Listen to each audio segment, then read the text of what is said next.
Daddy, ang bait ni Kuya Aiden. Talagang isa lang yung pinili niya. Pakita mo nga yan, Kuya Aiden. Yun lang. Tapos mumurahin lang.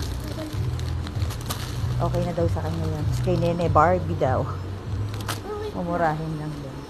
Pwede mo siyang ibaba. Pwede mo siyang itaka.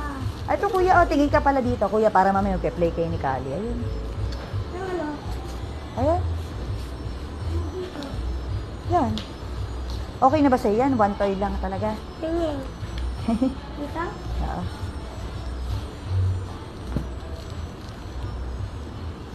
Sigurado hindi lalaro si Kali kasi pangboy yung Pamboy yun. lalaro naman. Kaya dito lang. Oo. Matulutuan naman para sa amin kay Kali para Maglalaro kayo mamaya? Okay. Matulutuan kami. Okay. Ano pa? Last na lang. Sige.